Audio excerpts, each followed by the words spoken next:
Praise the Lord. Welcome to Women's Unfiltered Podcast, the overcomers. Grace radio వింటున్న ప్రతి ఒక్కళ్ళకి కూడా ది ఓవర్కమర్స్ అనే కార్యక్రమానికి మీకు స్వాగతం పలుకుతున్నాను. యేసుక్రీస్తు నామంలో మీ అందరికి కూడా వందనాలండి. మీ అందరు కూడా సంతోషంగా ఉన్నారు. ఈ కార్యక్రమం ద్వారా ఆశీర్వాదం పొందుకుంటున్నారు అని చెప్పి నమ్ముచు దేవుని స్తుతిస్తున్నాను. ఈరోజు నాతో పాటి మన సిస్టర్ ఇమాంజలిన్ పాల్ ఉన్నారు. ఇంకా సిస్టర్ దీప్తి ఈ యొక్క పాడ్కాస్ట్లో తను జాయిన్ అవ్వలేకపోయారు. తను జర్నీలో ఉన్నారు కాబట్టి నెక్స్ట్ వీక్ నుంచి తను జాయిన్ అవుతారు. సో మనము ఈరోజు మన టాపిక్లోకి వెళ్ళే ముందు ఒకసారి చిన్నగా ఇంట్రడక్షన్ మా గురించి చెప్పుకొని మనం ఈ పాడ్కాస్ట్లోకి వెళ్ళిపోదాము. నా పేరు హానా వివేక్. నేను ఒక కౌన్సిలర్ని. నేను ఇక్కడ బెంగళూరు నుంచి నేను కనెక్ట్ అవుతున్నాను. నాతో పాటు సిస్టర్ ఇమాంజలిన్ పాల్ ఉన్నారు. తను వైజాగ్లో స్కూల్ ఇన్ఛార్జ్గా పనిచేస్తున్నారు. తర్వాత తను ఒక సర్టిఫైడ్ బిబ్లికల్ కౌన్సిలర్ కూడా. తను వైజాగ్ నుంచి జాయిన్ అవుతున్నారు. ఈరోజు మనం ఇంకా ఏమాత్రము ఆలస్యం చేయకుండా మన టాపిక్లోకి వెళ్ళిపోదాం.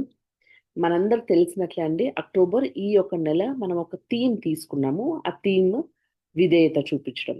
2 ఎపిసోడ్స్ అయిపోయాయి. ఎవరన్నా మిస్ అయి ఉంటే అవి స్పాటిఫై యాప్లో అవైలబుల్గా ఉన్నాయి. మీరు ఆ డౌన్లోడ్ చేసుకొని మీరు వినొచ్చు. ఈరోజు మనం వచ్చేటప్పటికి ఆ ఒబీడియన్స్ థీమ్ కింద మన 3rd ఎపిసోడ్ ఏంటి అని అంటే, obedience to receive blessings rewards. అంటే విధేయత చూపించడం ఎందుకు అని అంటే, ఆశీర్వాదాలు బహుమానాలు పొందుకోవడానికి మనం విధేయత చూపిస్తున్నామా అనే అంశం గురించి మనం మాట్లాడుకుంటాము. ఈరోజు మనము ఈ యొక్క అంశానికి మనము తీసుకున్నటువంటి రెఫరెన్స్ లూకాసు వార్త 11వ అధ్యాయము 28వ వచనం. మీ దగ్గర బైబిల్స్ ఉంటే నాతో పాటు తెరవండి. లూకాసు వార్త 11వ అధ్యాయము 28వ వచనం. దేవుని వాక్యం విని దానిని గైకొను వారు మరి ధన్యులని చెప్పెను. దేవుని వాక్యం విని దానిని గైకొను వారు మరి ధన్యులని చెప్పెను. ఈవా అక్క praise Lord. Praise Lord Eva. మనం క్వశ్చన్స్ లోకి వెళ్లే ముందు అంటే ఇప్పుడు ఏం చెప్తావు? విధేయత అనేది చాలా ప్రాముఖ్యమైనది కదా మనకి. వాక్యంలో వచ్చేటప్పటికి ఏం చెప్పాలనుకుంటున్నాం మనం క్వశ్చన్స్ లోకి వెళ్లే ముందు విధేయత గురించి బైబిల్ నుంచి? అవునక్క, అంటే ఈ రోజు టాపిక్ కూడా చాలా మటుకి మనము మనలో ఉన్నప్పటికీ దాన్ని గ్రహించలేక ఉన్నామా అనే విషయం ఆలోచిస్తే ఆ మనకి బహుమానాలు కావాలని, ఆశీర్వాదాలు కావాలని చిన్నప్పటి నుండే అక్క మన మైండ్ సెట్. పేరెంట్స్‌ని కానీ ఒబే చేస్తాము. నువ్వు టీచర్స్‌ని కానీ, నువ్వు ఇది చెప్పినట్టు చేస్తే నేను నీకు చాక్లెట్ ఇస్తాను. లేదా నీకు చెప్పినట్టు నువ్వు వింటే నేను నీకు ఈవినింగ్ ఒక గిఫ్ట్ ఇస్తాను. అలాంటివి ఎన్నో బహుమానాలు ఇచ్చుకుంటూ లేదా పొందుకుంటూ పిల్లల యొక్క మైండ్ సెట్ పెద్దగా పెరిగేంత వరకు కూడా మైండ్ సెట్ ఒకలాంటి రివార్డ్ రిసీవ్ చేసుకోవడానికి విధేయత చూపిచ్చాలి అనే మోటివేషన్ ఉంటదక్క. కానీ మనం ఈరోజు మీరు ఇందాక చెప్పినట్టు మాట్లాడుకునే అంశము, అది కరెక్ట్ యాటిట్యూడా అని మనం ఒకసారి బైబిల్‌లో నుంచి చెక్ చేసుకోవడము ఈ ఈ మన క్రిస్టియన్ లైఫ్‌లో చాలా హెల్ప్ అవుతది అని నాకు అనిపించిందక్క. ఈ లాస్ట్ ఫ్యూ డేస్ కూడా మనము ఈ పాడ్‌కాస్ట్ కోసం ప్రిపేర్ అవుతుంటే కూడా ఎన్నో విషయాలు దేవుడు నాకు తెలియచేయడము, మన యొక్క మైండ్ సెట్ గురించి మనకి తెలియచేయడము. అంటే దేవుణ్ణి మనం నిజంగా పూర్ణ హృదయంతో విధేయత చూపిస్తున్నామా? లేదా ఎక్కడో ఒక 1%, 2%, 10% అయినా మనము బహుమానాల కోసం, ఆశీర్వాదాల కోసం చేస్తున్నామా అనే సెల్ఫ్ ఎగ్జామినేషన్ అనేది నేను కొన్ని రోజుల నుండి దేవుడితో అంటే చెక్ చేసుకుంటున్నానక్క. I think it's such a thrilling topic and it's very important topic మనము ఈరోజు డిస్కస్ చేయబోయేది. మనకి ముందుకెళ్ళి జీవించడానికి క్రైస్తవ జీవితంలో మెయిన్ ఏంటంటే జెన్యూన్‌నెస్ ఆఫ్ హార్ట్ ఉండాలి. ఆ జెన్యూన్ హార్ట్ మనము ఈ రోజు తర్వాత ఐ థింక్ చాలా వరకు దేవుడు మనకి హెల్ప్ చేయబోతున్నాడని నాకు అర్థమైందక్క. Thank you Eva.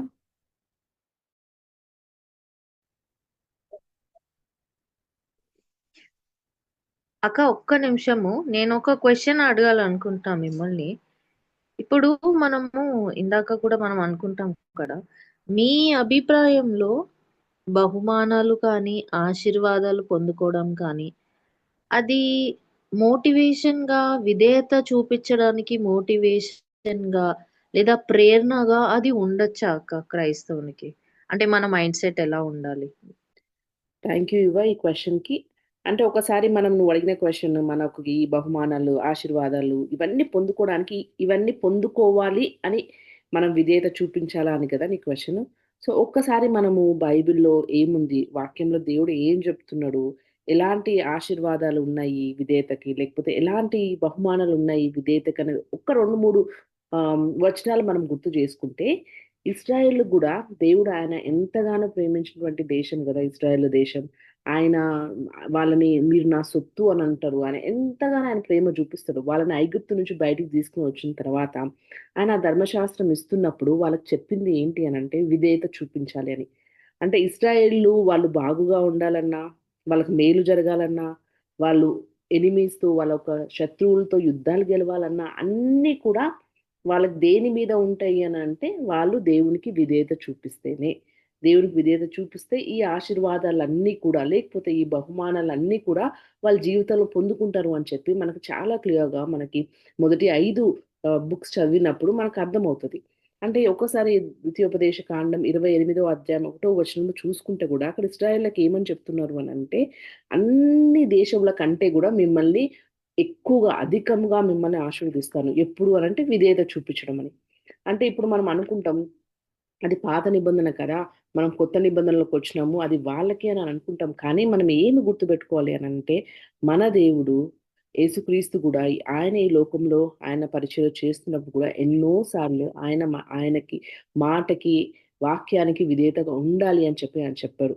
దేవుడు పాత నిబంధన దేవుడు అయినా కూడా ఆయన క్యారెక్టర్ గాని, ఆయన ప్రిన్సిపల్స్ గాని మారలేదు. మనం కొత్త నిబంధనలో ఉన్న, కృపకాలంలో ఉన్నా కూడా మనం ఏం గుర్తుపెట్టుకోవాలంటే, దేవుడు మన నుంచి విధేయత చూపించాలి అని, విధేయత కోసం ఆయన చూస్తున్నారు అని చెప్పి మనం గుర్తుపెట్టుకోవాలి. ఇంకొకటి అంటే ఇప్పుడు దేవుని ఒక మాట విధేయత చూపిస్తే ఒక ఎగ్జాంపుల్ మనం చూసుకుందాం బైబిల్‌లో నుంచి. ఎలాంటి పరిస్థితుల్లో ఉన్నా గూడా దేవుని మాటకు విధేయత చూపిస్తే మనకు ఆశీర్వాదం వస్తది. ఒక ఎగ్జాంపుల్ ఏంటి అనంటే లూకాసు వార్త మనం 5వ అధ్యాయం మనం చూసుకుంటే అక్కడ మనకేం కనపడుతుంది 5వ అధ్యాయము 3వ వచనము నుంచి మనం 3-5 చూసుకుంటే లూకాసు వార్త అక్కడ మనకి పేతురు గారు అపోస్తలుడైన పేతురు అక్కడంతా గూడా రాత్రి అంతా గూడా ప్రయాసపడి ఆయన వలలు వేసినప్పటికి కూడా అక్కడ చేపలు పడలేదు అని చెప్పి అక్కడ మనకు అర్థమవుతది. తర్వాత అప్పుడు యేసుక్రీస్తు వచ్చి మీరు వెళ్లి వెయ్యండి వలలు అంటే అక్కడ 5వ వచనంలో ఆయన చెప్తున్నాడు. ఏలినవాడా రాత్రంతయు మేము ప్రయాసపడితిమి గాని మాకేమీయు దొరకలేదు. అయినను నీ మాట చొప్పున వలలు వేతుమని ఆయనతో చెప్పెను. వారలాగు చేసి విస్తారమైన చేపలు పట్టిరి. అందుచేత వారి వలలు పగిలిపోవుచుండగా వారు వేరొకరు దోణిలో నున్న తమ పాలివారు వచ్చి తమకు సహాయము చేయవలెనని వారికి సంజ్ఞలు చేసిరి. అంటే యేసుక్రీస్తు ఆయన చెప్పిన మాట వినడం. వీళ్ళు రాత్రంతా ప్రయాస పడినప్పటికి కూడా యేసుక్రీస్తు అక్కడికెళ్ళి వెయ్యి వలలు అని చెప్పిన మాట వినడం వలన అక్కడ వాళ్ళ వలల్లో మొత్తం కూడా చేపలు నిండిపోయినట్లు, ఇంకొకళ్ళ సహాయం వాళ్ళు చూసుకున్నట్లు కూడా మనం చూస్తున్నాం. ఖచ్చితంగా వాక్యానుసారంగా మనం చూస్తే యేసుక్రీస్తు చెప్పినట్లు, వాక్యంలో ఉన్నట్లు ఆయన మాటకి విధేయత చూపిస్తే ఖచ్చితంగా మనకి ఆశీర్వాదాలు, ఖచ్చితంగా మనకు బహుమానాలుంటాయి. ఇక్కడ పేతురు గారి ఎగ్జాంపుల్ కూడా మనం చూసాము. ఎంత ఆయన శ్రమించినప్పటికి కూడా యేసుక్రీస్తు ఒక మాట చెప్పంగానే అదంతా కూడా నెరవేరినట్లు మనం చూస్తున్నాం. కానీ ఇక్కడ అడిగిన క్వెషన్ ఏంటంటే, మన ఒక హృదయము అంటే ఈ యొక్క మాటకి విధేయత చూపిస్తే ఆశీర్వదిస్తాడు దేవుడు అని ఉండాలా అనంటే, మనం ఒకసారి ఆలోచన చేసుకోవాల. అది మన ఉండుండొచ్చు. అంటే కొంచెం మనము ఆశీర్వాదాలొస్తాయని ఉండుండొచ్చు. కానీ అది మన ప్రైమరీ మోటివ్ ఉండొద్దు. అంటే అది మొదటి స్థానంలో పెట్టుకొని, ఇది చేస్తే దేవుడు నాకు ఈ ఆశీర్వాదం ఇస్తాడు. ఇది చేస్తే నాకు బహుమానాలు ఇస్తాడు అని మొట్టమొదటిగా మనము అదే పెట్టుకొని మనము విధేయత చూపించొద్దు. ఎలా విధేయత చూపించాలి అంటే, దేవుణ్ణి మనం ప్రేమించి విధేయత చూపించాలి. దేవుణ్ణి మనము గణపరుస్తూ, మన జీవితంలో మనం ఆయనని గణపరుస్తూ మనం విధేయత చూపించాలి. అంటే ప్రతి ఒక్కటి కూడా మనము దేవుని ముందు పెట్టుకొని, ఆయన ఇచ్చినా, ఇవ్వకపోయినా గూడా దేవుణ్ణి నేను గణపరుస్తాను. ఆయన ఇచ్చినా ఇవ్వకపోయినా నా జీవితంలో దేవుడిని నేను హృదయపూర్వకంగా ప్రేమిస్తాను అని చెప్పి, ఇది మన రైట్ మోటివ్ ఉండాలి. ఆశీర్వాదాలు లేవు అని చెప్పటం లేదు కానీ, మనము అది సెకండరీ ఉండొచ్చు. తర్వాత ఉండుండొచ్చు తర్వాత. కానీ మనం మొట్టమొదటిగా ఏది మనం పెట్టుకోవాలి అనంటే, దేవుణ్ణి మనం హృదయపూర్వకంగా ప్రేమిస్తూ, ఇంకా దేవుణ్ణి మనము ఘనపరుస్తూ విధేయత మనం చూపించాల. ఒకసారి మత్తయి సువార్త 6వ అధ్యాయము 33వ వచనంలో కూడా యేసుక్రీస్తు ఆయన కొండ మీద చేస్తున్నటువంటి ప్రసంగంలో కూడా ఆయన చెప్పింది ఏంటి అనంటే, కాబట్టి మీరు ఆయన రాజ్యమును, నీతిని మొదట వెతుకుడి. అప్పుడు అవన్నీయు మీకు అనుగ్రహింపబడెను. మనకి ఇంగ్లీష్‌లో కూడా చాలా, చాలా అందరికి తెలిసిన వర్సే. Seek ye first the kingdom of God and his righteousness and all things shall be added unto you. అంటే మనం మొదటిగా ఆయనను వెతుకుదాము. ఆయన ఒక రాజ్యంను వెతుకుదాము.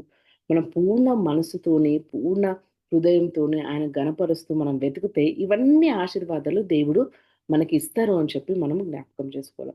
సో, ఈవ నీ యొక్క ఒపీనియన్ ఏంటి దీని గురించి? ఇదే క్వెషన్ నేను నిన్ను అడుగుదాం అనుకుంటున్నాను. నీ యొక్క ఒపీనియన్ ఏంటి?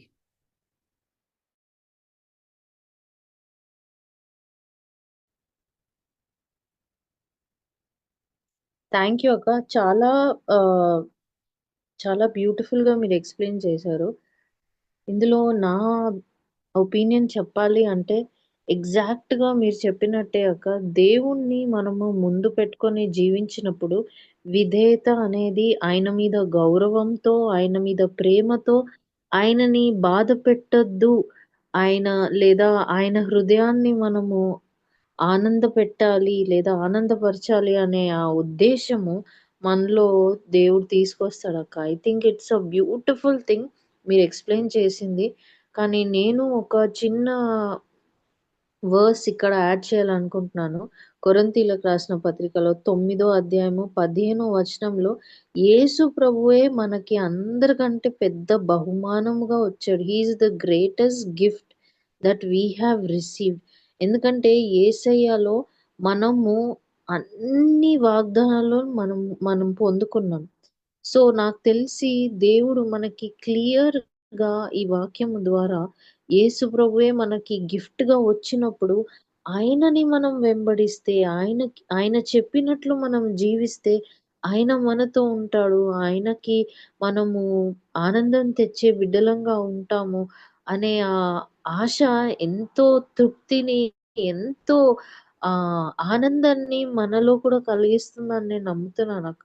ఆఫ్‌కోర్స్ ఆశీర్వాదాలు ఆఫ్‌కోర్స్ బహుమానాలు చాలా ఇంపార్టెంట్ ఒక క్రైస్తవుని జీవితంలో కూడా మనము వర్ధిల్ల కావాలి. దేవుడు మనకి ఆశీర్వాదాలు ఇవ్వాలి అని ప్రతి మనిషి అంటే ప్రతి క్రైస్తవుడు కోరుతాడు. కానీ బ్లెస్సింగ్స్ అనేది, రివార్డ్స్ అనేది it's not final. The gift, the main giver of the gifts is the reason why we obey. ఎవరైతే బహుమానాలు ఇస్తున్నారో, ఎవరైతే ఆశీర్వదిస్తున్నారో ఆయననే కారణము. మనము విధేయత చూపిచ్చి జీవించడానికి అని ఆహ్, నేను నమ్ముచున్నానక్క. It's a beautiful thing to remember that God is the giver of all gifts. ప్రతి యాకోబులో కూడా ఉంటది. 1 అధ్యాయము 17 వచనంలో అన్ని మంచి బహుమానాలు దేవుడి నుండే వస్తాయి. మంచివి అన్నీ దేవుడే ఇస్తాడు. సో, మనము ప్రతిసారి రివార్డ్స్ కోరుకోకుండా ఆయనని కోరుకున్నప్పుడు ఆటోమేటిక్‌లీ దేవుడికి స సమయము కరెక్ట్‌గా అనిపించినప్పుడు మనకి రివార్డ్స్ ఇస్తాడు. బ్లెస్సింగ్స్ ఇస్తాడు. ఆహ్, మనకి మనకి కావాల్సిన ఆశీర్వాదాలన్నీ దేవుడు మనకిస్తాడు. ఆయన యేసు ప్రభులో నీకు సమస్తము ఆమేన్ అని అన్నప్పుడు మన జీవితంలో అవి జరుగుతాయక్క. తప్పకుండా జరుగుతాయి. ఇక్కడ నేను ఒక్క పాయింట్ ఆహ్, మనకి జస్ట్ ఒక రిమైండర్ లాగా నెక్స్ట్ టైమ్ మనం సిట్యుయేషన్‌లో అలా ఉన్నప్పుడు ఒకసారి గుర్తు చేసుకోవడానికి నాకు దేవుడు ఇచ్చిన ఆలోచన ఏంటంటే షద్రక్, మేషక్, అబేద్నెగో వాళ్ళకి విధేయత అంటే మరణం అని తెలిసిందక్క. వాళ్ళు దేవునికి విధేయత చూపించడం వల్ల మరణము వాళ్ళకి పొందుకునేవాళ్ళు. యేసు ప్రభు దేవుని చిత్తానికి లోబడినప్పుడు సిలువ పొందుకున్నాడు. పౌలు యేసు దేవుని యొక్క చిత్తానికి లోబడి విధేయత కలిగి జీవించాలి అంటే ఆయన యొక్క బహుమానము ఏమై ఉందంటే నువ్వు అందరి ముందు చనిపోతావు. నువ్వు చనిపోతావు అనే ఒక బహుమానం వాళ్ళు పొందుకున్నారు. కానీ వాళ్ళు ఎలాంటి ఆలోచన లేకుండా ముందుకెలా ఎళ్ళగలిగారక్క అని నా ఆలోచన నేను ఆలోచించేటప్పుడు దేవుడన్నాడు. ఎందుకంటే వాళ్ళకి బహుమానము మీద ప్రేమ లేదు. బహుమానము కావాలని వాళ్ళు ఆశించలేదు. కాబట్టి ఆ బహుమానము ఆటోమేటిక్‌గా దేవుని యొక్క హస్తం నుండి వాళ్ళు పొందుకున్నారు. అదే విధంగా మనము జీవించేటప్పుడు ప్రతిసారి మనము దేవుని కోసము విధేయత కలిగి జీవించినప్పుడు అన్నీ జరుగుతాయని కంపల్సరీ లేవక్క. సో, మన మైండ్ సెట్ ఎలా ఉండాలి అంటే వాక్యానికి మనము దేవునికి లోబడి జీవించినప్పుడు ఆయన బహుమానం ఏదైనా ఉండొచ్చు. కానీ మన మోటివేషన్ లేదా మన ప్రేరణ రివార్డ్స్ కానీ, బహుమానాలు కానీ, ఆశీర్వాదాలు కానీ లేకుండా దేవా నీ చిత్తము నీకేదైతే ఇష్టమో నాకు చెప్పండి నేను చేస్తానని ఉన్నప్పుడు ఫిలిప్పీలకు రాసిన పత్రిక 2 అధ్యాయము 13 వచనంలో ఉంది. ఆయన, ఆయన చిత్త ప్రకారము మనం ఏదైతే చేయాలో అనే ఆశని మనలో పుట్టిస్తాడు. He will give us the desire to do what pleases him. So I think that is the greatest gift that we can receive, to do God's best and perfect will. So ఈ క్వెషన్‌కి నా సమాధానము లేదా నా దేవుడిచ్చిన చిన్న ఆలోచన ద్వారా నాకర్థమైంది ఏంటంటే అక్క హ్మ్. ఆశీర్వాదాల మీద మంచిదే. మనసు పెట్టుకున్నా అది మంచిదే. ప్రార్థన చేసినా అది మంచిదే. కానీ అది మన గోల్ అయి ఉండకూడదు. అది మన మోటివేషన్ అయి ఉండకూడదని మీతో నేను 100% సహకరిస్తున్నానక్క. థ్యాంక్ యూ ఇవ. ఇంకా క్లియర్‌గా ఈ క్వెషన్‌కి నువ్వు ఆన్సర్ చేసినందుకు. నేను నిన్ను క్వెషన్ అడుగుదాం అనుకుంటున్నాను. ఇప్పుడు దేవునికి విధేయత చూపించడం, ఇంకా దేవుడిచ్చినటువంటి అధికారానికి విధేయత చూపించడం. ఈ 2 కూడా ఈక్వల్‌గా అంటే ఈ 2 కూడా సమానంగా మనకి బహుమానాలు తీసుకొనొస్తాయా? అంటే is obedience to God and obedience to God given authority equally rewarding. దీనికి నీ అభిప్రాయం చెప్పగలవా? అక్క ఈ క్వెషన్‌కి మనము ఫస్ట్ అంటే నాకు తెలిసి నా ఆలోచన ఎలాగుండే అంటే దేవుడు అందరికంటే టాప్ ప్రయారిటీ. సో, నేను కొన్నిసార్లు దేవుణ్ణి అంటే డైరెక్ట్‌గా చెప్పాలంటే దేవుణ్ణి ఎదిరించడము మనకి ఇష్టం లేదు. మనం చెయ్యం కూడా. ఎందుకంటే దేవుణ్ణి ఎందుకు ఎదిరిస్తాము? తెలిసి ఇన్‌కాన్షియస్ మనం దేవుణ్ణి ఎప్పుడు ఎదిరించము. కానీ మనము గాడ్ గివెన్ అథారిటీని ఎదిరించేటప్పుడు అదే భయము, అదే ఆలోచన మనకి మనసులో ఉంటదా?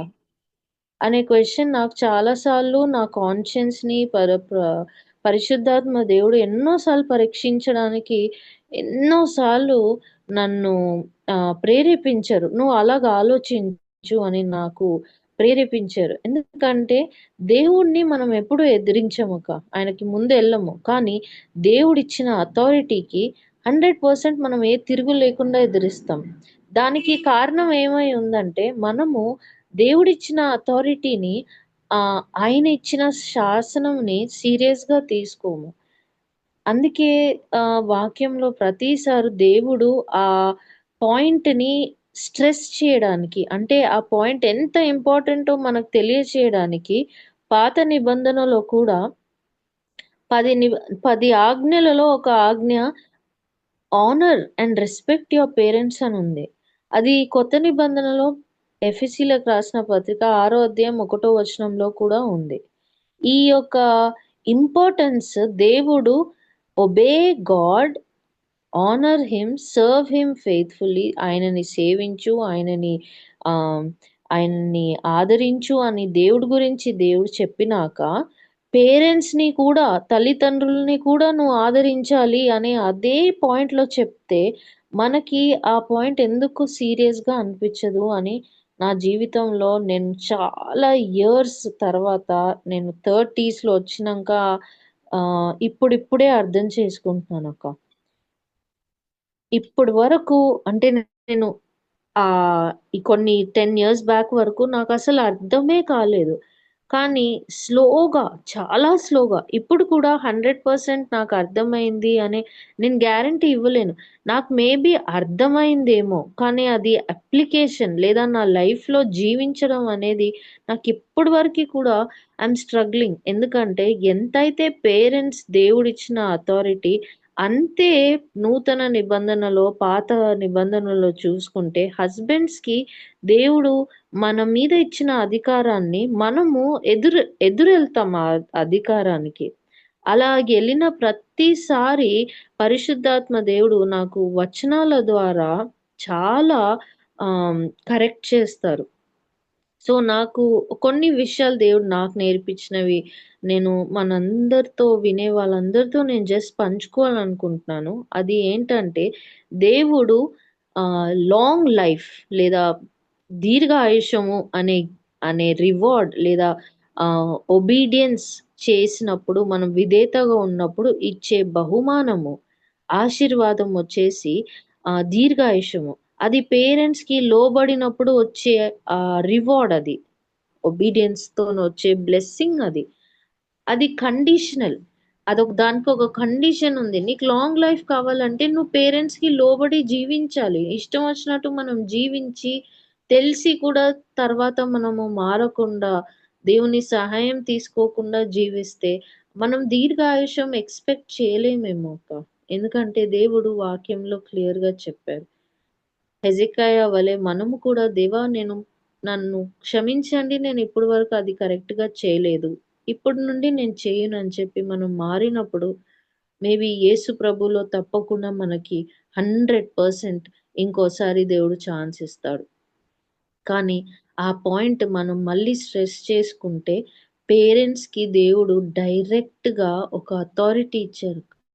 ఆ అథారిటీ ఏంటంటే లాంగ్ లైఫ్. ఒక లైఫ్ తగ్గిపోవాలన్నా, ఒక లైఫ్ పెంచాలన్నా పేరెంట్స్‌కి విధేయత కలిగి జీవించడంలో ఉంది.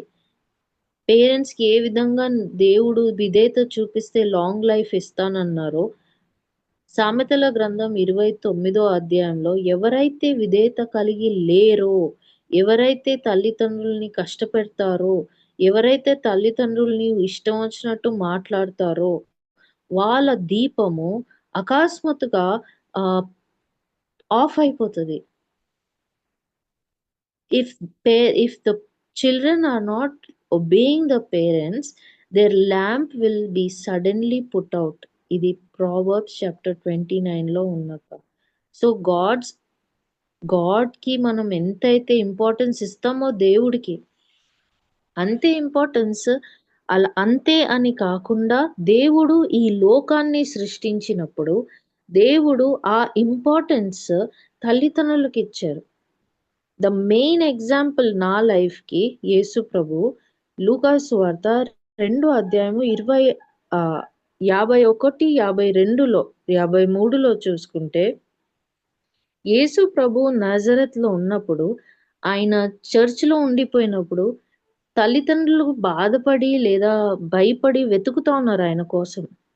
తర్వాత ఆయన దొరికిన తర్వాత యేసు ప్రభువు విధేయతతో వాళ్ళ తల్లిదండ్రులతో ఎళ్లి జీవించాడని వాక్యంలో ఉంది.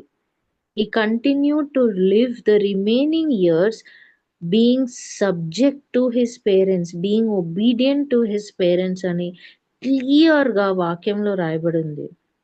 సో, యేసు ప్రభు దేవుడై ఉండి, ఆ యొక్క అథారిటీకి తగ్గింపు కలిగి జీవించినప్పుడు మనము జీవించొద్దా అక్క? మనం జీవించాలి. మనము ఆ సీరియస్‌నెస్‌ని అర్థం చేసుకోవాలి అని దేవుడు కోరుతున్నారు.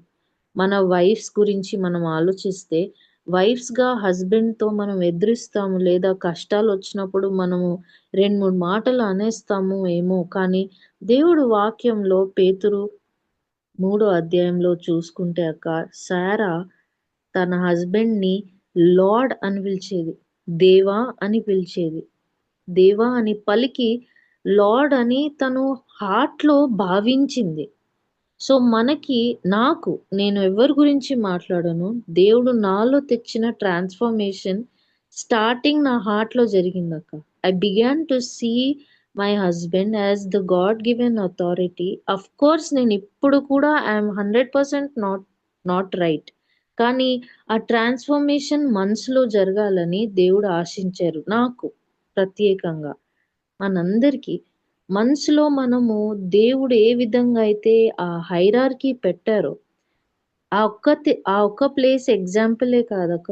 మనము పౌల్ గారు రాసిన పత్రికలలో చూసుకుంటే, husbands love your wives as Christ love the church.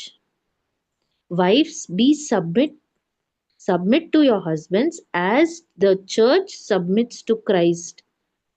అది ఎంత గంభీరమైన విషయం అనేది నేను చాలా రీసెంట్గా నేర్చుకుంటున్నాను.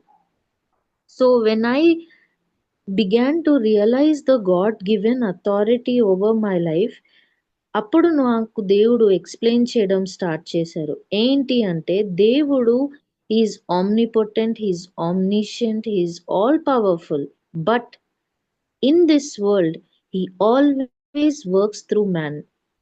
ఆయన ఈ లోకంలో ఎప్పుడు మానవుడి ద్వారానే వర్క్ చేస్తాడు. He will use a man to convict man. He will use a man to heal a man. He used Jesus as a man to make a way for man to come to God.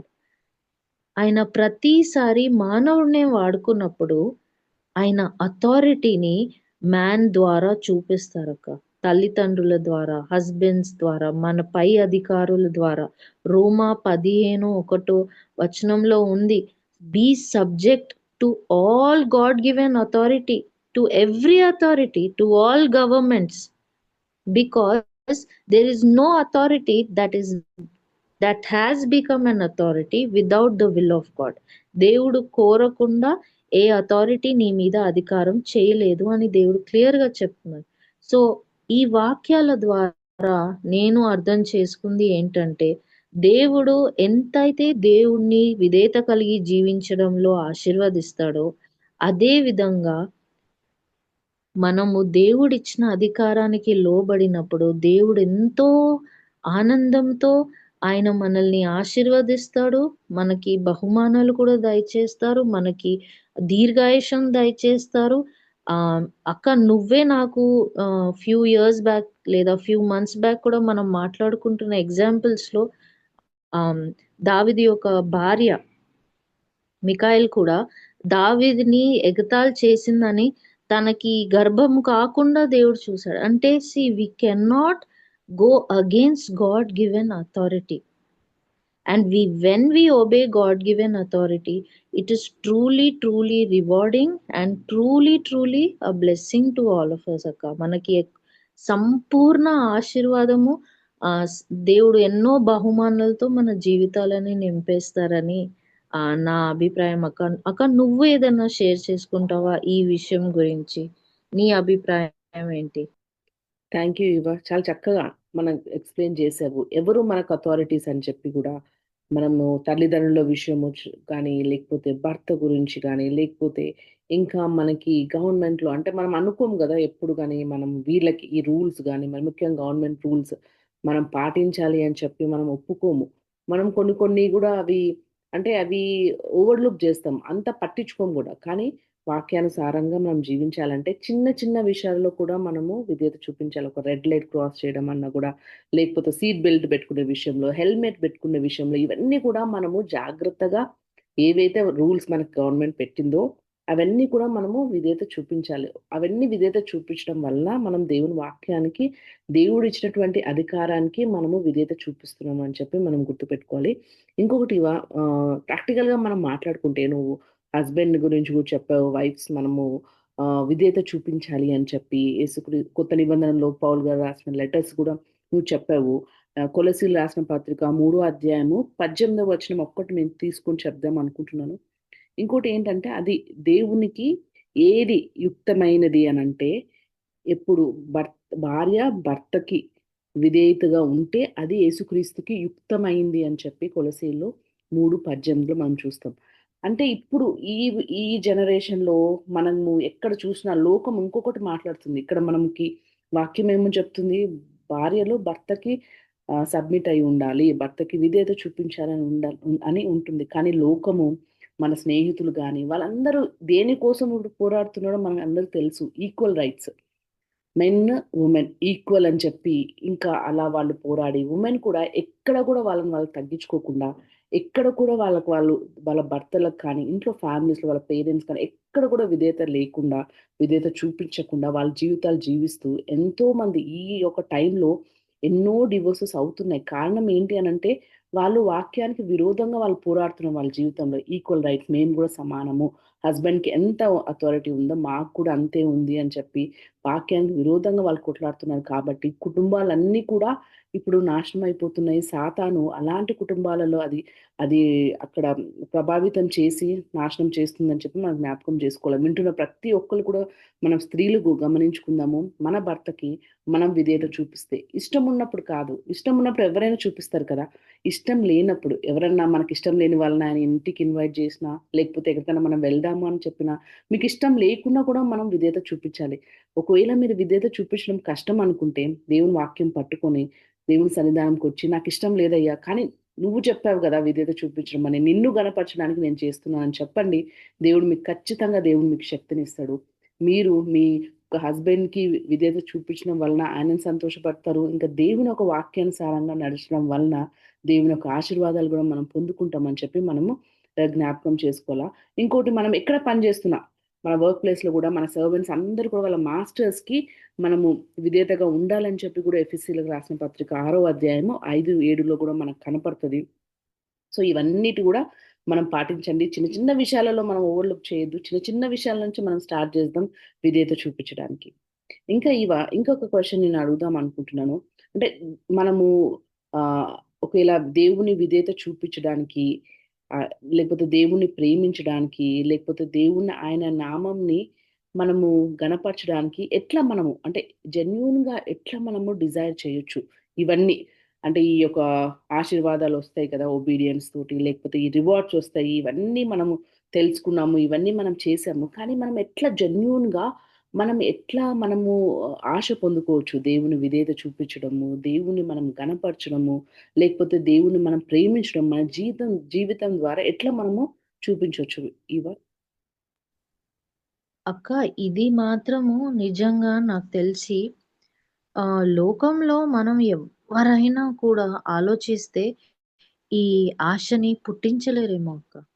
ఈ ఆశ అనేది ఎప్పుడు వస్తది అంటే, దాని మీద మనం work చేయాలి. మనము ఇప్పుడు జస్ట్ ఒక ఎగ్జాంపుల్, ఇది ఎగ్జాక్ట్‌గా కాకపోవచ్చు. కానీ జస్ట్ ఎగ్జాంపుల్. ఫస్ట్ మనము లావుగా ఉన్నప్పుడు నేను సన్నం అవ్వాలి అనే ఒక చిన్న ఆశ. నెక్స్ట్ దానికోసం నేనేదైనా చెయ్యాలి. నేను జిమ్‌కెళ్ళాలి. జిమ్‌కెళ్ళినాక మనం ఒక కరెక్ట్ డైట్ ఫాలో అవ్వాలి. ఆ డైట్ ఫాలో అయ్యేటప్పుడు దాంతో పాటు మనం తగిన ఎక్సర్‌సైజ్ చేస్తూ, కరెక్ట్ డైట్ ఫాలో అవుతూ ఆ! వర్క్ వర్క్ చేయాలి. అలాంటివి ఫ్రూట్స్ తినాలి, హెల్తీ ఫుడ్స్ తినాలి అని ఒక ఒక స్టెప్ బై స్టెప్ ఎళ్తా ఉంటాం కదా అక్క! అదే విధంగా నాకు తెలిసి దేవుణ్ణి ఆశించడము. మనము ఫస్ట్ యేసు ప్రభువుని ఎప్పుడైతే దేవా ఇ ఇదిగో నా పాపి జీవితాన్ని మీరు రక్షించి, మీరు నాకు నూతన జీవితము ఇచ్చారు అని చెప్పి అంగీకరించినప్పుడు, ఆయన చేతికి మన జీవితాన్ని సమర్పించుకున్నప్పుడు, ఎజెకియెల్‌లో దేవుడు చెప్తాడు కదక్క! నూతన హృదయాన్ని, నూతన ఆత్మని నేను మీలో పెడతానని.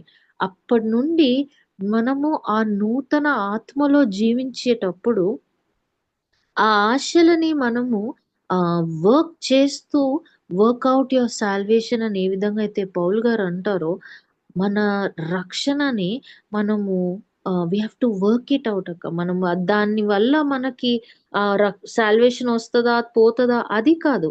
వి keep getting more and more closer, more and more desiring who God is అని. అయితే నాకు దేవుడు నాతో మాట్లాడిన వాక్యము రోమా 12 అధ్యాయంలో ఒకటో వచనము, రెండో వచనం. ఈ 2 వర్సెస్‌లో దేవుడు చాలా క్లియర్‌గా నాకు ఎక్స్‌ప్లెయిన్ చేశారక్క. నా సొంత లైఫ్‌లో. ఒకటి ఏంటంటే, నీవు నీ దేహాన్ని, నీ బాడీని దేవుని యొక్క ఆహ్, ఆహ్, వర్షిప్ ఒక ఆహ్, ఆరాధనగా దేవునికి నువ్వు సమర్పించు అంటే నాకప్పుడు అర్థమైందక్క. ఫస్ట్ నేను దేవుణ్ణి నా మనస్సులోనే కాకుండా, నా జీవితంలో ప్రతీదీ దేవుణ్ణి ఆరాధించాలంటే ఫస్ట్ నా మనసు, దాని తర్వాత నా ఔట్‌వర్డ్‌గా నా దగ్గర ఉన్నది నా దేహం. Whatever I have is first my heart inside which nobody can see. తర్వాత నా దేహము. దేవుడు నాకిచ్చిన ఈ దేహాన్ని నేను దేవునికి ఒక ఆరాధనగా నేను మార్చాలి. ఇది నా జీవితంలో నిజంగా జరిగిన ట్రాన్స్‌ఫర్మేషన్ అక్క. ఆ రోజు నుండి నేనెంత ట్రై చేశానో దేవుడికి నాకు ఒక్కదానికే నాకు తెలుసు. దేవా నా జీవితంలో నా దేహము నుండి నేను మిమ్మల్ని ఆరాధించాలి అనే ఒకలాంటి డిజైర్ అక్క. ఒక థర్స్ట్ ఒక ఒక ఒక ఆకలి నాకు. నా దేహము నేను మాట్లాడేది, నేను ఆలోచించేది, లేదంటే నేను చేసేది, నా ఈటింగ్ హ్యాబిట్స్, నా స్లీపింగ్ హ్యాబిట్స్ మాక్సిమం దేవా నేను మీకు అదొక వర్షిప్‌గా ఉండాలి అనే మా ట్రై చేసేదాన్ని. సో, ఆ క్వెషన్‌కి నాకు నా నా జీవితంలో దేవుడు మాట్లాడిందేంటంటే, first you give your bodies as a worship, as a living sacrifice. దేవుని యొక్క బలిపీఠం మీద నీ దేహాన్ని, నీ బాడీని నువ్వు పెట్టు. దాని తర్వాత రెండో వచనంలో నీ మనసుని, నీ ఆలోచనని వాక్యము ద్వారా నీవు మార్చుకుంటూ రూపాంతరము చెందుకుంటా ఉంటావు. ఈ రెండో విషయం అయితే నా జీవితాన్నే మార్చేసింది. మై లైఫ్ టోటలీ చేంజ్డ్ అక్క. The moment the Holy Spirit worked out God's word in my life. దేవుని యొక్క వాక్యము ద్వారా నా ఆలోచనల్ని మారుస్తూ నా జీవితంలో ఒక రూపాంతరము జరిగింది. అంటే నేను ఒక సిట్యుయేషన్‌ని ఎప్పుడు ఇలా చూసేదాన్ని. కానీ దేవుని వాక్యం ద్వారా పరిశుద్ధాత్మ దేవుడు నువ్వు ఈ సిట్యుయేషన్‌ని ఇలా కాదు, ఇలా చూడాలి అని దేవుడు నేర్పించేటప్పటికి నా మైండ్‌లో కంప్లీట్ ట్రాన్స్‌ఫర్మేషన్ జరిగింది. My body became a living sacrifice for him to do whatever he wanted, and my mind began to look at things through the way his word has instructed me. ఆయన వాక్యము ద్వారా నా mind చూడడం start చేసింది. ఇప్పుడు కూడా నేను అలా ట్రై చేస్తున్నాను. దేవుడు నాలో వర్క్ చేస్తున్నాడు. మూడో విషయం నాకు తెలిసిందేంటంటే అక్క, ఆయన చిత్తము అన్నిటికంటే మంచిది. అన్నిటికంటే ఆహ్, బల్ ఆహ్, బహ it's the most rewarding, it's good and pleasing and acceptable అని నాకు అప్పుడే తెలిసింది. అన్నిట్లో అమూల్యమైనది ఆయన చిత్తం అని నాకు ఈ 2 థింగ్స్ చేసినప్పుడు అర్థమైంది. సో, నీ క్వెషన్ నన్నడిగిన క్వెషన్ ప్రకారం అక్క, మనము దేవుణ్ణి ఎలాగా పూర్ణ హృదయంతో ఆహ్, డిజైర్ చేయగలము అంటే, అది ఒక స్టెప్ బై స్టెప్ ప్రాసెస్ అక్క. ఒక్కటేసారి మనము ఓకే. నేను ఈ రోజు నుండి స్టార్ట్ చేస్తానంటే అవ్వదు. మనము మన బాడీని పాల్ గారు చెప్పినట్టు I bring my body under subjection. I don't let it rule over me. I let the word of God, I let God have complete authority over my body. సబ్జెక్షన్‌లోకి మన దేహాన్ని తీసుకొనొచ్చి దేవునికి ఒక ఆరాధనగా మనం ఆయన బలిపీఠం మీద పెట్టినప్పుడు మన మైండ్ రూపాంతరం జరిగి వాక్యం ప్రకారము ఆలోచించడము, వీక్షించడము మనం నేర్చుకున్నప్పుడు ఆయన చిత్తాన్నే మనము ఆశిస్తామని నా నా ఎక్స్‌పీరియన్స్ అక్క. స్మాల్ ఎక్స్‌పీరియన్స్ కానీ ఏదైనా సరే దేవా నీ చేతి నుండి అదొస్తే నాకది చాలు అనే ఒక పాయింట్‌కి దేవుడు తీసుకొచ్చాడక్క. సో, నాకు తెలిసి నీకు కూడా ఎంతో ఎక్స్‌పీరియన్స్ నాకంటే ఎక్కువగా నీకు తెలుసక్క. సో, నీ ఎక్స్‌పీరియన్స్‌లో నువ్వు షేర్ చేసుకో అక్క మాతో నీ థాట్స్ దీని గురించి. నువ్వు చెప్పిన దానితో నేను ఏకీభవిస్తున్నా నువ్వు తీసుకున్న రెఫరెన్స్ కూడా రోమీయులకు రాసిన పత్రిక 12 ఒకటో అధ్యాయం, రెండో వచనము. ఇంక అంతకంటే కూడా అంటే ఇంక ఏం చెప్పడానికి లేదు. అంటే ఈ వచనాలలో మనకు అర్థమవుతుంది దేవునికి ఏది ఇంకొకటి యుక్తమైంది. మనం ఒకటి చూసాము అక్కడ యుక్తమైందని. అదే వర్డ్ ఇక్కడ మళ్ళీ వాడతారు యుక్తమైంది. ఏంటి అనంటే ఎప్పుడు మనం ఇందాక సిస్టర్ ఎక్స్‌ప్లెయిన్ చేసినట్లు ఎప్పుడు మనం సజీవ యాగంగా మనల్ని మనం సమర్పించుకుంటున్నాము అని చెప్పి ఇవ చాలా క్లియర్‌గా ఎక్స్‌ప్లెయిన్ చేశావు ఇవ. ఇంకా నేను యాడ్ చేయడానికి కానీ, ఇంకా ఏది చెప్పడానికి లేదు. కానీ ఒక్క పాయింట్ ఇక్కడ మాట్లాడుతున్నప్పుడు ఫస్ట్ ఏం మాట్లాడతారు అనంటే, దేని గురించి ఆయన దేన్ని మార్చుకోవాలా, లేకపోతే దేన్ని రెన్యూ చేసుకోవాలని అంటారు అనంటే, మన మైండ్ గురించి ఇక్కడ పాల్ గారు ఇక్కడ వ్రాస్తున్నట్లు మనం చూస్తున్నాము. అంటే మన మైండ్‌లోనే గదా మొత్తం మన లోక విషయాలు కానీ, లోక సంబంధం గాని అంత గేమ్ ప్లాన్ అంతా కూడా మైండ్‌లోనే జరుగుతుంది కాబట్టి ఇక్కడ ఫస్ట్ ఆయన చెప్తుంది మాట ఏంటనంటే, లోకానుసారంగా ఉండొద్దు. లోకానుసారంగా ఉండొద్దు అనంటే, మన మైండ్ ఫస్ట్ ట్రాన్స్‌ఫర్ అవ్వాలి. మనము లోక సంబంధమైన విషయాలు కాదు. మనము పైన పరలోక సంబంధమైన విషయాల గురించి మన ఒక మైండ్‌ని మనం మార్చుకోవాలా. మన ఒక మైండ్‌ని మనము నూతన పరుచుకోవాలని చెప్పి మనం జ్ఞాపకం చేసుకుందాము. ఎట్లా ఈ ఈ రకంగా మనం దేవునికి విధేయత చూపించొచ్చు. ఈ రకంగా దేవుడిని మనము ఎప్పుడైతే మనల్ని మనం ప్రతి ఒక్క విషయంలో మనల్ని మనము సాక్రిఫైస్ చేసుకుంటామో, సజీవ యాగంగా మనం అర్పించుకుంటామో, అప్పుడు మనం దేవునికి విధేయత చూపించినట్లు, అప్పుడు దేవునికి మనం మహిమపరిచినట్లు, ఆయనను మనం ప్రేమిస్తున్నట్లు కూడా మనం జ్ఞాపకం చేసుకోవాలి. ఒక్కసారి అంటే మన మైండ్‌ని ఎట్లా మనము రెన్యూ చేసుకోవాలి అనంటే, ఒక్కసారి మనం పరిశీలన చేసుకుందాము. వింటున్న ప్రతి ఒక్కళ్ళు కూడా మీ ఆలోచనలు కానీ, దేని మీద ఎక్కువ మీరు కృంగి ఉన్నారు? దేని మీద ఎక్కువ మీరు ఆహ్, ఆశిస్తున్నారు? లేకపోతే ఏది మిమ్మల్ని కిందకి తీసుకొనొస్తుంది? లోక విషయమా? లేకపోతే దేవుణ్ణి నేను ఘనపరచాలా? లేకపోతే దేవుణ్ణి నేను ఆరాధించాలా? అనే విషయాలు మిమ్మల్ని బాధపెడుతున్నాయా? లేకపోతే లోక విషయమా అని చెప్పి మనల్ని మనం పరిశీలన చేసుకొని, మనము మన మైండ్‌ని రిన్యూ చేసుకొని, మన మైండ్‌ని ఉన్నతమైన విషయాల మీద పెట్టుకొని, మనం ఈ యొక్క వచనాలు చెప్పినట్లు మనల్ని మనం సజీవ యాగంగా దేవుని అర్పించుకొని ఆయన నామంకి మనము మహిమ తెచ్చుకుందాం. ఆహ్, ఈ వ ఈ యొక్క పాడ్‌కాస్ట్ అంటే మన ఈ టాపిక్ గురించి కొంచెం నువ్వు క్లోజింగ్‌గా నువ్వు చిన్న సమ్మరీ ఇస్తే మనం క్లోజ్ చేసుకుందాం ఇవ. సో, మనం మాట్లాడిన 3 క్వెషన్స్ గురించి కానీ, లేకపోతే ఈ టాపిక్ మన టాపిక్ ఈరోజు obedience to receive blessings, rewards కదా! దీని గురించి ఒక చిన్నగా మాట్లాడితే మనము ముగించుకుందాము. అక్క ఈ ఈ టాపిక్‌లో మనమంతా మాట్లాడుకున్నాంక నాకు దేవుడు క్లియర్‌గా మీరు ఫస్ట్‌లో చెప్పిన వచనమే దేవుడు నాకు మళ్ళీ మళ్ళీ గుర్తు చేస్తున్నాడు. మత్తయి సువార్త 6 అధ్యాయము 33 వచనంలో seek ye first the kingdom of God. దేవుని రాజ్యాన్ని మనము మొదటిగా వెతికినప్పుడు అక్క నిజంగా షడ్రక్, మేషక్ వలె లేదా యేసు ప్రభులాగా ఆయన చిత్తము, ఆయన రాజ్యము ఈ లోకానికి తేవడానికి అక్క ఆయన ఎంతో కష్టపడ్డాడు. మొన్ననే నేను ఆలోచిస్తున్నాను. దేవా మీరు దేవుని చిత్తం చేయడానికి నిజంగా మీకు కూడా ఈజీ కాదు. ఎందుకంటే మీరు కన్నీరు కార్చారు. అలాంటిది మీరు మా కన్నీరు కూడా అర్థం చేసుకుంటున్నారు కదా! అని ఆ థాట్ దేవుడు నాలో కలిగించినప్పుడు నాకర్థమైందక్క. ఆయనని వెతకడం కన్నా శ్రేష్టమైనది ఇంకేమీ లేదు. ఆయనని వెంబడించడం కన్నా, ఆయన చెప్పింది మనం చేయడం కన్నా, ఇంకా దానికంటే బహుమానకరం జీవితమే మనకి లేదక్క. ఆశీర్వాదకరమైన జీవితం మనం జీవించాలనుకుంటే జాన్ చాప్టర్ 15:5లో మనము ఆయనలో ఉన్నప్పుడు సమస్తము ఆయన మనకి చేస్తాడు. సమస్తం ఆయన మనలో కలుగ చేస్తాడు. సో రిమైనింగ్ ఎవ్రీథింగ్ దేవుడు మనకు యాడ్ చేస్తాడక్క. ఆయనలో యేసు ప్రభు మాటలే మనం చెప్పాలంటే I came to give life and life abundantly.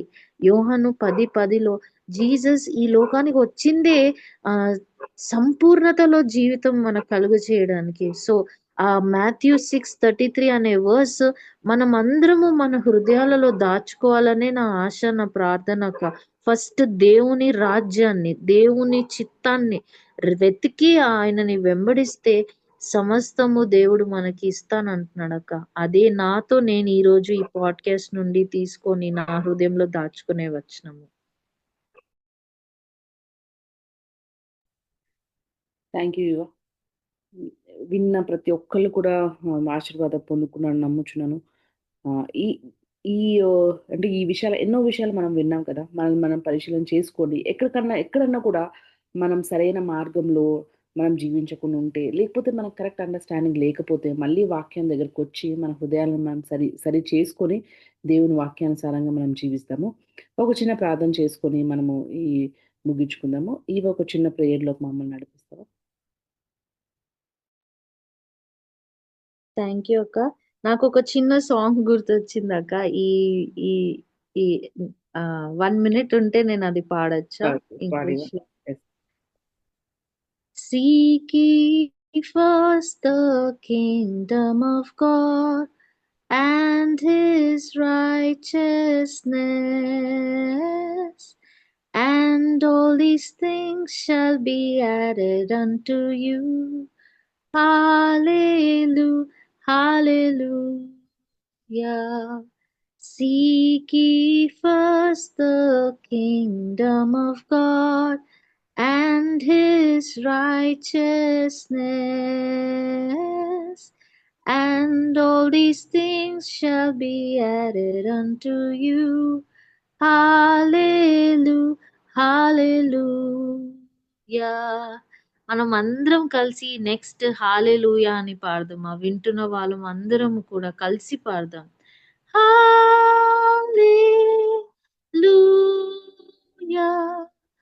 హల్లెలూయా, హల్లెలూయా,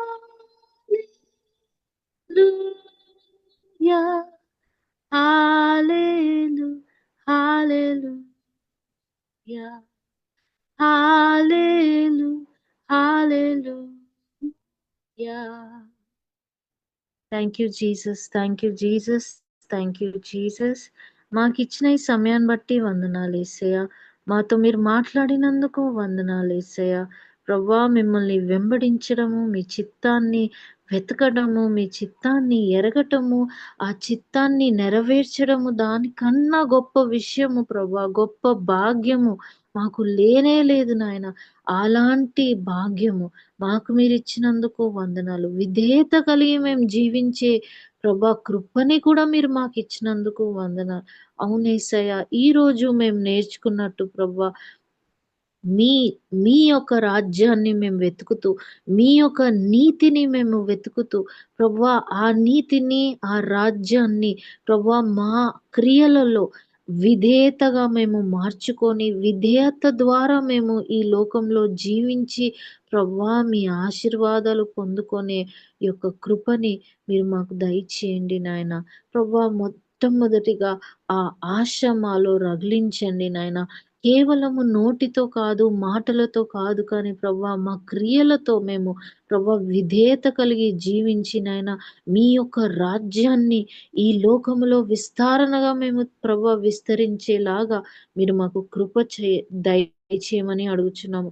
పరిశుద్ధాత్మ దేవ, ప్రతిరోజు ప్రతి క్షణము ప్రభా మా ఆలోచనల ద్వారా, మీ వాక్యము ద్వారా ప్రభా ఎంతో మంది మా చుట్టూ క్రైస్తవుల ద్వారా మీరు మాకు సహాయం చేస్తూ, మాలో ప్రభా మీరు సహాయం చేస్తూ నివసిస్తున్నందుకు వందనాలు నాయనా. మీకు ప్రభా మీ యొక్క ఆజ్ఞలకు మేము విధేయత కలిగి జీవించి ఆశీర్వాదాలకు కాదు కానీ, బహుమానులకు కాదు కానీ నాయనా, మీ యొక్క హృదయానికి ప్రభా మేము ఆనందము కలిగించే బిడ్డలంగా ప్రభా మేము జీవించాలని ఆశిస్తున్నాము నాయన. అలాంటి విశ్వాసము, అలాంటి కృప, అలాంటి ప్రభా విధేయత మాలో మీరు కలుగజేయమని అడుగుచు యేసయ్య నామంలో ఈ పాడ్కాస్ట్ వింటున్న ప్రతి లిసనర్ మమ్మల్ని మేము సమర్పించుకుంటున్నాము తండ్రి. ఆమెన్. ప్రైజ్ ది లార్డ్ అక్క. థ్యాంక్ యూ ఇవా. లిసనర్స్ అందరికీ ఇంకొకసారి thank you so much. The overcomers అనే కార్యక్రమానికి మీరు ట్యూన్ ఇన్ అయ్యి మీరందరూ కూడా విన్నారని, ఆశీర్వాదం పొందుకున్నారని నమ్ముచు దేవుని స్తుతిస్తున్నాను. ఇంకా మీకు తెలిసిన సహోదరులకు కూడా ఉంటే ఈ యొక్క మన పాడ్కాస్ట్ గురించి మీరు చెప్పండి, వాళ్ళకి సమయం కూడా తెలియజేయండి. ప్రతి శుక్రవారం రాత్రి 7 గంటలకు మరియు ప్రతి శనివారం రాత్రి 9 గంటలకు మన ఒక పాడ్కాస్ట్ ప్రసారం అవుతుంది. మీరు తప్పకుండా వినండి. మీకు తెలిసిన వారితో కూడా మీరు పంచుకోండి. ముగించే ముందు ఇంకొకసారి మీరు మా ముగ్గురిలో ఎవరితో మాట్లాడాలన్నా కూడా మీ యొక్క ప్రార్థనా అవసరతలు, లేకపోతే మీ కౌన్సిలింగ్ కూడా ఏవి ఉన్నా కూడా మీరు మా ముగ్గురిని కాంటాక్ట్ అవ్వచ్చు. కాంటాక్ట్ నంబరు ఫ్లైయర్‌లో ఉంటుంది. మీరు రీచ్ అవుట్ అవ్వండి. మీకు అక్కడ పాస్టర్ గారు ఫర్దర్‌గా గైడ్ చేస్తారు. థ్యాంక్ యూ సో మచ్ అండి. మీరు జాయిన్ అయినందుకు. మనం తిరిగి వచ్చే వారం మనం కలుసుకుందాం. అంతవరకు మర్చిపోకండి, దేవునికి విధేయతగా జీవిస్తూ దేవుణ్ణి మన నామంలో కనపరుస్తాం. Thank you. Praise the Lord. God bless.